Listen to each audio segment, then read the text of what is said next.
Bien, estamos aquí entonces a punto de resolver identidades trigonométricas. Los videos anteriores nos sirvieron de preparación para llegar a este punto. Y habíamos dado, o habíamos dejado en uno de los videos, el ejemplo con el cual íbamos a trabajar. Y decíamos, secante al cuadrado de alfa es igual a 1 más tangente cuadrado de alfa. Esto es una identidad, pruébenlo. Utilicen un ángulo para hacer la demostración y llegar a la igualdad. Pero ya dijimos que no quiero encontrar el ángulo, no quiero saber el ángulo, sino lo que quiero es demostrarlo. Entonces lo que hacemos acá en esta identidad es trabajar con alguno de los miembros. Normalmente trabajamos con uno solo. Podría desglosar la secante cuadrada y resolver en el primer miembro. O podría trabajar sobre el segundo miembro y resolver esta suma, 1 más tangente cuadrado de alfa, a ver qué pasa. La cuestión es que me tiene que dar la igualdad. Otro tips interesante como para poder afrontar estas identidades es siempre intentar, en la medida de lo posible, pasar o utilizar las relaciones de seno y coseno. Eso es lo que vamos a hacer acá, a ver qué pasa, ¿sí? Eso es lo que vamos a hacer acá para ver qué pasa, a ver qué se puede hacer. Yo voy a trabajar en primera instancia con este segundo miembro, ¿no? Después veremos si se puede hacer lo mismo, o si podemos llegar a lo mismo trabajando con el primer miembro, ¿sí? Veamos. Vamos a hacer eso entonces, vamos a pasar todas las funciones a seno y coseno. Entonces voy a decir acá, 1 más, en vez de ser tangente, yo tengo una relación que dice que tangente es igual a seno sobre coseno. Entonces acá voy a poner seno de alfa, coseno de alfa, eso al cuadrado. Esto es tangente al cuadrado. Ahora, utilizando la propiedad distributiva de la potencia con respecto a la división, me quedaría 1 más seno cuadrado, coseno cuadrado. Y tengo una suma de expresiones algebraicas fraccionarias, ¿verdad? Esto es una fracción y lo debería sumar con 1. ¿Qué hacemos? Sacamos lo que llamamos el común denominador. El común denominador acá es coseno cuadrado.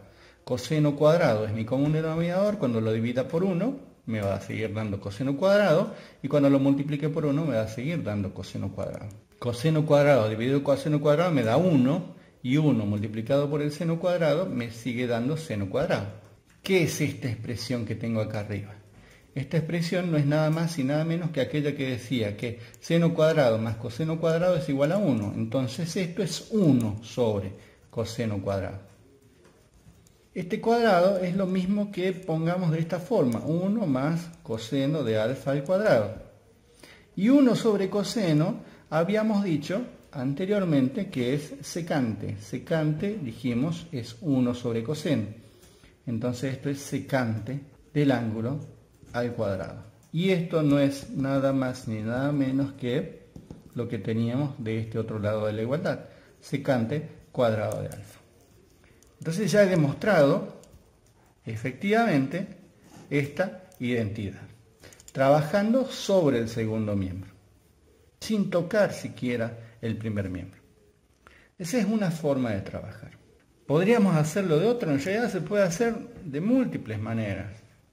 Incluso hay quienes hacen pasaje de término, no sé, el 1 podría pasar al primer miembro intentando despejar tangente cuadrada, por ejemplo. Se podría.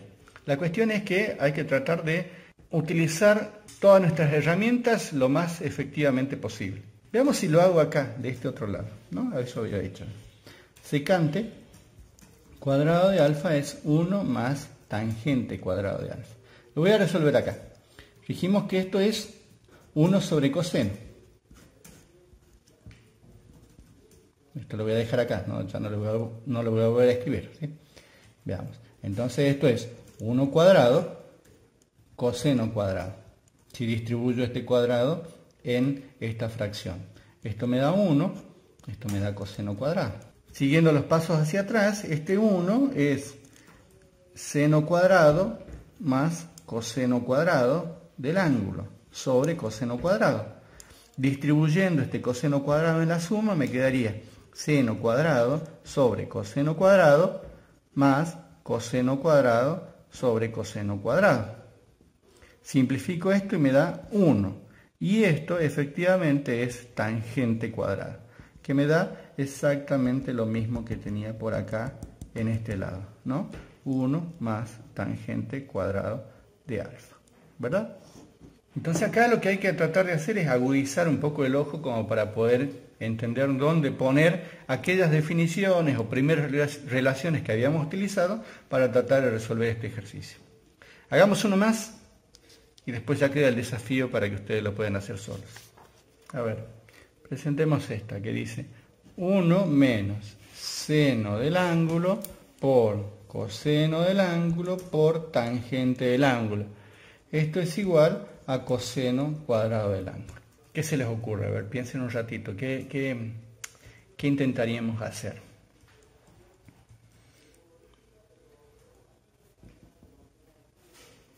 Hagamos el reemplazo. La tangente de alfa es seno sobre coseno por coseno de alfa por seno de alfa. Dejemos el 1 al costadito un ratito. Resolvamos este término.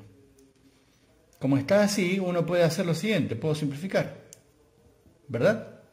Y entonces me queda seno por seno. Seno por seno es seno cuadrado del ángulo. Y entonces me va a quedar 1 menos seno cuadrado de alfa. Y si mal no se acuerdan, antes habíamos dicho que efectivamente esto era coseno cuadrado de alfa. Otra forma de intentar hacer esto, podríamos poner, para que quede un poco más claro, dejar este 1 acá, pasar este seno cuadrado para el otro lado y tendríamos que seno cuadrado de alfa más coseno cuadrado de alfa es efectivamente igual a 1. Ya está resuelto. Veamos un ejemplo más para terminar, a ver si más o menos le va quedando la idea. Recuerden que esto es una cuestión de práctica y lo que tienen que hacer es tratar de equivocarse al hacer estas cuestiones sin miedo en intentar resolver. Vamos a ver, pensemos una más, hagamos una un poco más larga, veamos. Seno de alfa más coseno de alfa elevado al cuadrado, más seno de alfa menos coseno de alfa elevado al cuadrado es igual a 2. Identidad. Pueden probarlo, insisto. Pueden probarlo con algún valor del ángulo. Lo que voy a hacer es demostrarlo. Ya está en función de seno y coseno, así que no hay que pasar a seno y coseno. Este es el lado más difícil, así que sobre este lado vamos a trabajar. Lo que voy a resolver es este binomio al cuadrado, o esta suma al cuadrado. ¿Cómo se resuelve esto? Sería seno de alfa más coseno de alfa por seno de alfa más coseno de alfa. Y si no, la fórmula, ya la hago acá en este lado. Acá voy a hacer propiedad distributiva. Seno por seno me va a dar seno cuadrado del ángulo. Seno por coseno va a quedar así expresado. Seno por coseno. El otro término, coseno por seno, va a quedar coseno por seno. Que si se fijan, estos dos términos son iguales. Y por último, coseno por coseno va a ser coseno cuadrado del ángulo. Como estos dos son iguales, lo voy a sumar y me va a quedar la fórmula, ¿no? El cuadrado del primer término más el doble producto del primer término por el segundo más el cuadrado del segundo término. Esto es el binomio al cuadrado. Ya no voy a hacer la multiplicación acá, directamente voy a utilizar la fórmula, ¿no? La fórmula, repito, es el seno cuadrado del primer término menos, en este caso, el doble del primero por el segundo más el cuadrado del segundo. Este es seno menos coseno al cuadrado, ¿no? Lo voy a poner acá abajo. Más entonces, seno cuadrado menos 2 seno de alfa, coseno de alfa, más coseno cuadrado de alfa. Todo esto decía que era igual a 2. Parece que es igual a 2. Veamos.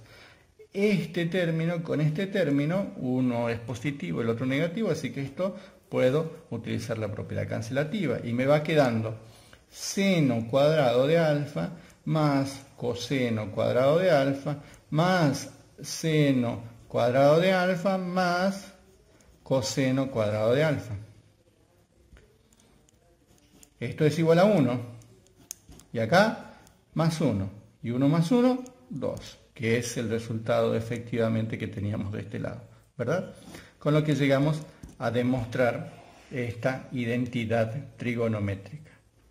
Entonces eso lo que tienen que hacer es como una especie de juego donde van reemplazando aquellas relaciones conocidas y la van incorporando a la identidad que le dan para demostrar. Como consejo, siempre trabajar sobre uno de los miembros, ya sea primero o segundo miembro. ¿Cuál eligen? Normalmente deberían elegir el más difícil, digamos, el más grande, el más complejo de pensar. ¿Para qué? Y para que se vaya reduciendo, ¿verdad? Cuando hago los reemplazos, las sustituciones, lo que intento es simplificarlo, ¿verdad? Y voy haciéndolo más pequeño, para que se acomode al otro miembro. Otra cuestión, siempre tratar de llevar a seno y coseno. Esa es la forma en la cual deberíamos intentar trabajar, ¿sí? Así que viene el práctico, inténtenlo, no se preocupen si se equivocan, la idea es que lo intenten y traten de hacerlo. Recuerden todas las definiciones y las relaciones que hemos dado, ellas son de utilidad a la hora de pensar estos ejercicios. Nos vemos, que estén muy bien.